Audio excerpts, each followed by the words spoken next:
From KVUE News in Austin, you're watching Texas This Week with Ashley Goudeau. Good Sunday morning. The state of Texas is getting a new Secretary of State, and Governor Greg Abbott is banning state employees from using a social media platform. Let's get to the 3 things you need to know in Texas politics.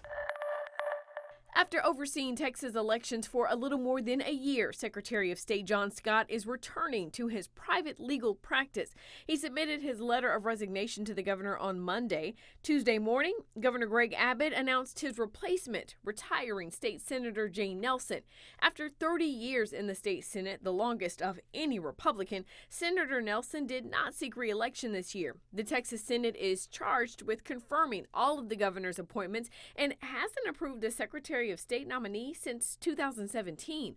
Senator Nelson's former colleagues are expected to give her their seal of approval in the next session.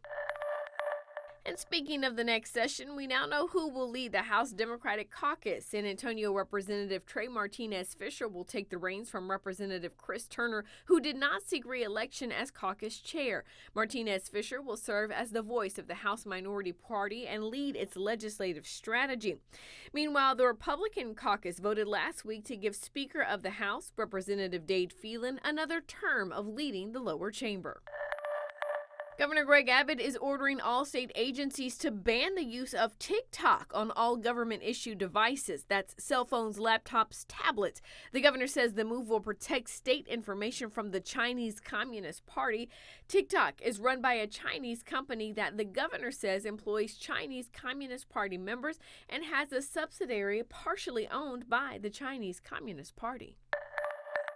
On Tuesday, voters in the 11th largest city in the United States will elect a new mayor. State Representative Celia Israel, who got 40% of the vote in the general election, or former Austin mayor and former state senator Kirk, who got 35% of the vote. This past Monday, KVUE News hosted a runoff debate between the candidates, and this morning we're bringing you a recap. Now, before the debate, we asked viewers to submit questions for the candidates, and a lot of them were about homelessness and the city's voter-approved camping ban. Let's hear what the candidates had to say about enforcing the ban. You both have committed to enforcing the homeless camping ban that voters passed and the state mandated, while also recognizing that you can't just start clearing out camps on your first day in office. So what is the first tangible thing that has to happen? I'm not talking about a meeting with stakeholders. I'm talking about what is the first action step that has to happen for you to start enforcing the camping ban. Mr. Watson, we'll start. Well, I think ultimately, and we're going to have places where you can send people. So the first tangible step needs to be for us to get out of the habit we've got at City Hall of all or nothing. You can camp anywhere you want to camp, any time of day with no responsibility, or permanent supportive housing, because we have to enforce the camping ban. So we're going to have to figure out where you can put some sanctioned campsites. We're going to have to put into place more non-congregate shelters where people that don't want to be congregated together have the ability to be in shelters. And those would be two of the very first things that need to occur, or you're not going to, it's impossible to enforce a camping ban when you have not done the work necessary to have a place for people to go. This speaks to my policy around housing and affordability, Ashley. I want more kinds of housing, not just for that young software developer or that teacher or the nurse. I want housing for our unhoused neighbors who do not have a dignified place to be cared for. And sometimes they need a social worker, sometimes they need a healthcare professional. We have some amazing nonprofit partners here in Austin that are ready to have a partner with the city of Austin. And I know it might sound trite, but sometimes they're ready to build something that is a supportive housing, and the city of Austin won't tell them whether or not it's going to take 2 months or a year to move the damn light poles. This speaks to the fact that I have the experience at the development review process. I've helped my clients as they are building homes, and this speaks to the dysfunction around the permitting office, not just for all kinds of housing, but also for the supportive housing that our nonprofit partners like Caritas and Family Elder Care want to build. They need a good partner with us, and I intend to be that good partner with them. We're going to do something a little different now. We will allow each candidate to ask their opponent a question. And to our viewers, this does not come as a surprise. The candidates have had time to prepare their questions. Representative Israel, you may ask your question first. Kirk, my question is about an endorsement that you received very recently and support that you're getting.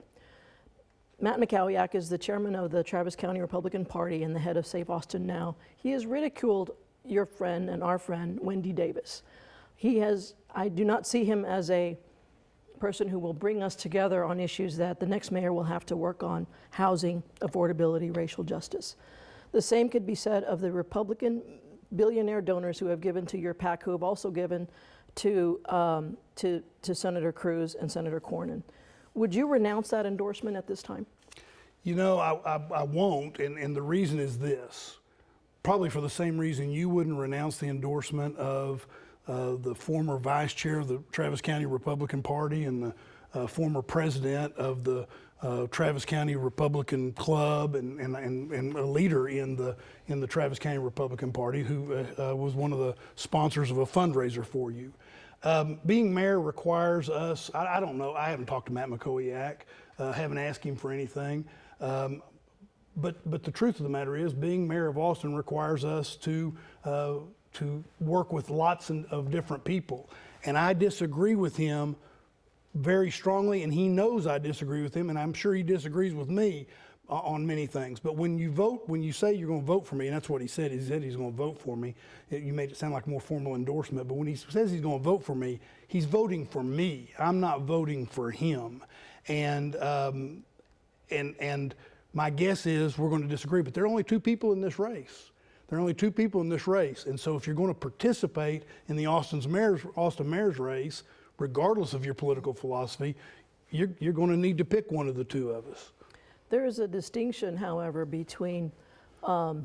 Borgelt, who's my friend and my supporter, who's active with the Republican Party, and Mr. McCowiak and your mega donors who are part of the division and have I don't see them being helpful as we are trying to work through these big issues that the next mayor is going to have to work through. And Representative, that's one of the problems that I see in your running for mayor. You don't see the potential for some people to be helpful. You see a division and not see any ability to hear those folks, listen, and maybe be able to even learn, but also bring people together. And building consensus is going to be a key part. Okay, we'll leave it there. Mr. Watson, is now your opportunity to ask a question of Representative Israel. And my question is a pretty simple one. You indicate that you were able to get along well in the House and were successful in the House. Why is it that in your last session you were unable to pass any bills? It is no secret that I worked very, very hard to flip the House in 2020. You and I have had a lot of conversations about that. I'm proud of my legislative record.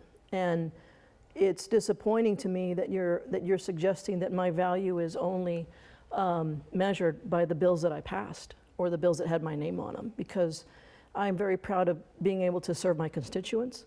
I am very proud of the committee work that I did. I have helped pregnant inmates. I have helped pedestrians be in a safer space. I have helped reroute trucks off of I-35 in a pilot program. I have stood up for immigrants. I have stood up for trans kids who just want to play basketball, for God's sake. My voice has been important. I'm proud of my legislative record. And it's unbecoming, Kirk, for you to attack my legislative record. And the only reason you're attacking is because you found yourself on the losing end on election night. No, you know, it is important. I agree that it's important to fight. To be able to fight, to be able to stand up for the things that you believe in, but it's also important to be able to deliver. And one of the key ways of delivering in the legislature is by being able to pass bills that help your constituents.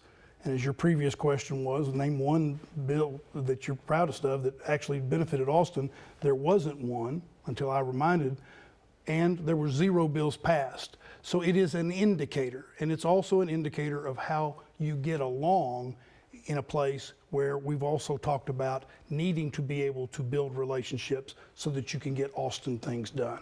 It's an insult to someone that you used to work with and a friendship that you used to value. Oh, well, I disagree with you. Thank you, Ashley. Thank you to your viewers. I am on an amazing, amazing journey. It has been the honor of my lifetime to serve in the House of Representatives and serve with honor and distinction with a good reputation. I never could have imagined when I came here in 1982 from El Paso, Texas, that I would have an opportunity to serve. But there's a spirit of Austin that I call upon frequently. There's a spirit of Austin that said to me as a Latina, as a member of the LGBT community, you're welcome here. That spirit of Austin is at risk. It's that same spirit of Austin that gave me the courage to say to myself, Celia, I think you should run for office. It's a spirit of Austin that gave me the courage to stand up for trans kids and gave me the courage to stand up for state employees and gave me the courage to stand up for women whose bodily autonomy was being taken away every 2-year cycle. I have the strength, I have the commitment, I have the heart. I'm not running for myself. I'm running because the women and men who are driving this economy are no longer welcome in this economy. I want to do something about it, and I hope I can earn your support. Thank you. Mr. Watson, your closing statement. Thank you very much. We're all pretty frustrated. Let's just face it. The honest truth is that City Hall is not taking care of basics, things like what we've talked about tonight, housing, affordability, the homeless population, crime, traffic. I've lived in this town since 1981, and I love it. I love the people in this town. But we have a lot that we love about Austin that's at risk because we're not focusing on the fundamentals. And we need to have a mayor that can start working with immediacy, with a sense of urgency that we don't have any more time to waste and we can't screw around. I've asked for there to be a comparison in this race, a comparison of the records of the two candidates, because while I am proud of a lot of those accomplishments, they also demonstrate what the future can be if we have somebody with a proven track record of success that has the ability to bring people together, has shown it over and over again, and can address the big issues and the big challenges that we face. Austin is no longer becoming a big city. It is a big city. It is a big city with big city challenges that we can't wait any longer to address. We need to be addressing them, and we need to be sure we're addressing them with someone that can bring that success. So I thank you for watching, and I would appreciate your vote. You can rewatch the entire debate on KVUE.com, KVUE Plus, and the KVUE YouTube channel. Election day is Tuesday, December 13th, and we have all the information you need to cast your ballot in the KVUE Voter Guide. You can find it at KVUE.com/VoteTexas. That's Texas This Week.